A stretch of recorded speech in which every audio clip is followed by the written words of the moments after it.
morning, you guys. So I thought this morning I would make a sweet treat for my husband and my aunt, and to kind of maybe take with me today to work. This is going to be a cala. We call it cala down here, and it's kind of like a fried fritter, almost like almost like a beignet sort of.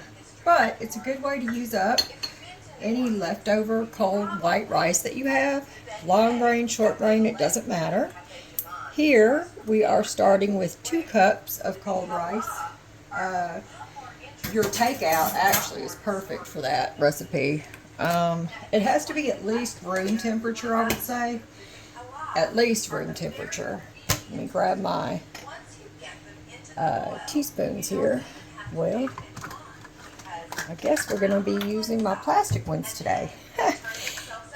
Anyway, you start off with your 2 cups of cold white rice.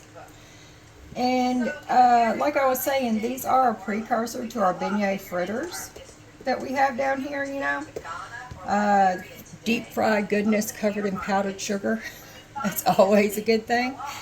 And to your white rice, you're going to want to add about 6 tablespoons of just all-purpose flour. And you can kind of deep fry it. I'm actually listening to recipes and the history of it in the background. 3, 4, 5, and we'll go 6. There we go.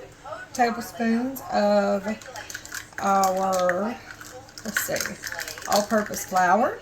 Oh, those were my other tablespoons. I like using my bronze ones better than my plastic ones. And then we're also going to come over here to our sugar. And you want 3 heaping tablespoons of your sugar here.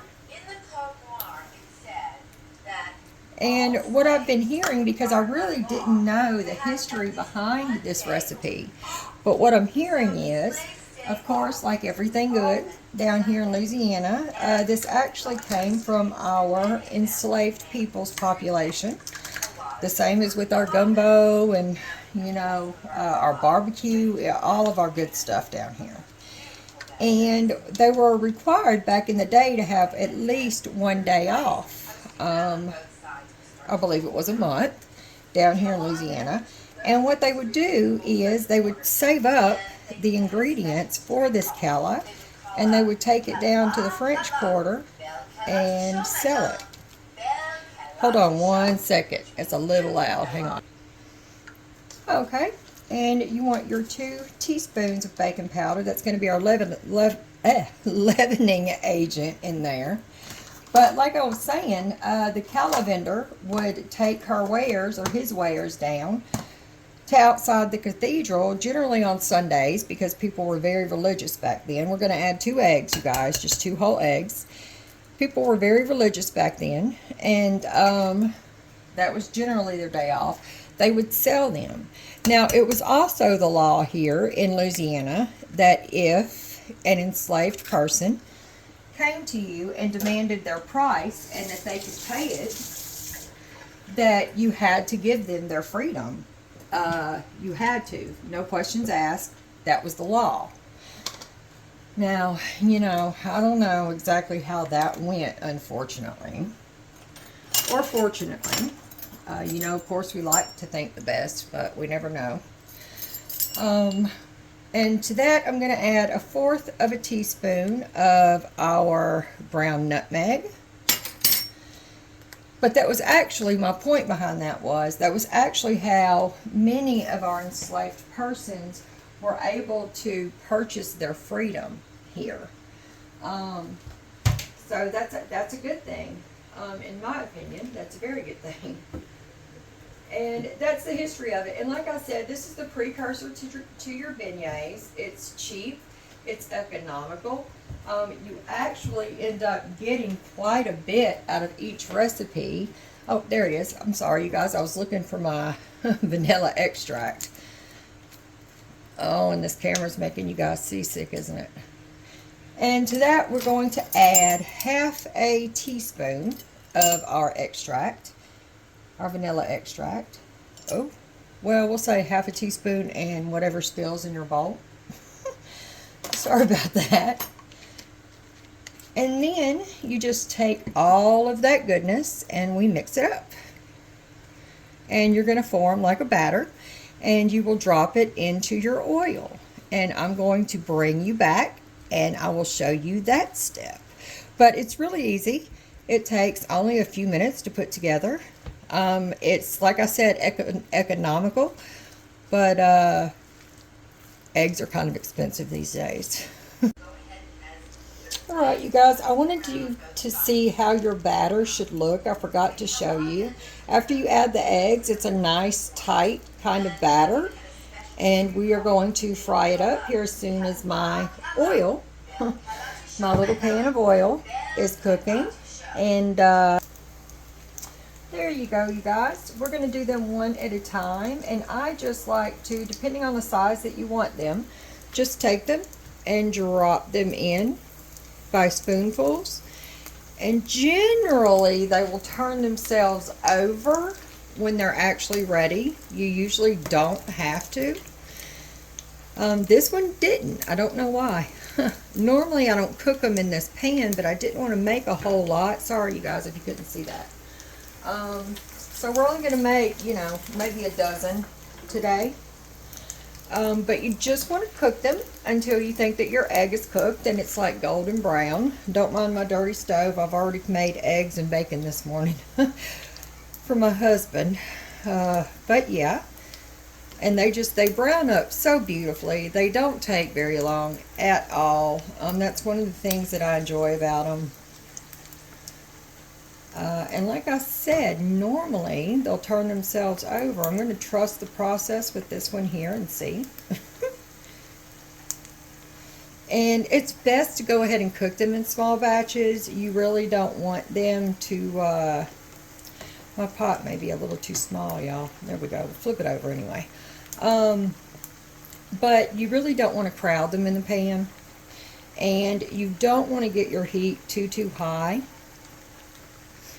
So I'm going to go ahead and take our first one out. Oh, look at that. Doesn't that look so good? It's beautiful. And I'm not a big fan of powdered sugar, but you could dust these with it the same way that you would beignets. As a matter of fact, many people do. I prefer not to.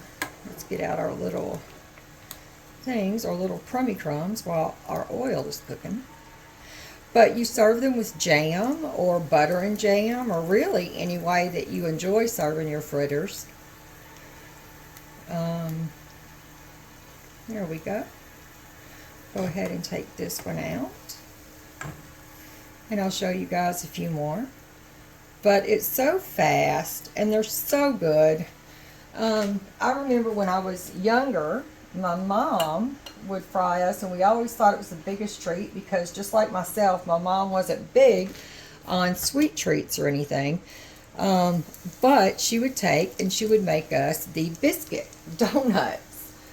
And we always loved that, or the cinnamon sugar toast for breakfast.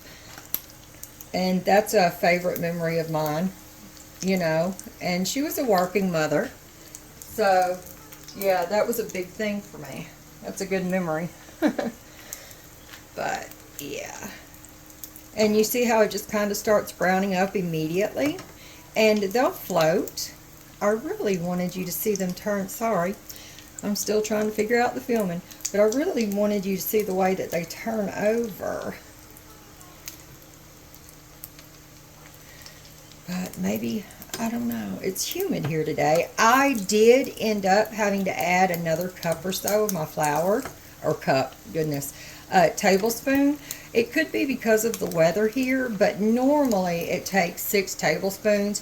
Just see, because what you want, you don't want a batter per se, but you want it to be kind of a tight batter. That's generally the best way that I've seen to fix it. But here we go. I'm going to go ahead and fry up a few more of these, and when we're done, we will come back and we will try them together. So I'll see you guys here in just a little bit.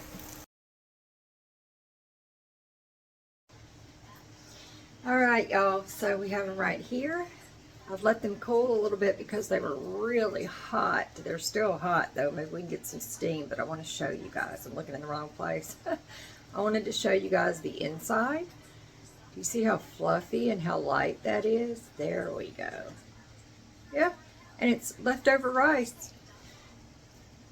They're kind of, oh, they're just fluffy. They're good. Mm. These are good. I love these. Hang on one second. Oh, they're perfect with coffee. But they're soft. They're moist. I don't know if you guys can... Oh, focus. Focus, focus. There we go. They're still really moist. They're not overly sweet. They kind of taste like... You guys remember that old cereal back in the day, Sugar Smacks, with the frog? Or was it a bear? I think it was a frog. That is exactly what they remind me of. Or like a lighter Cinnamon Toast Crunch kind of taste. And you could put cinnamon sugar on them. That would be really good. Oh yeah, they're good.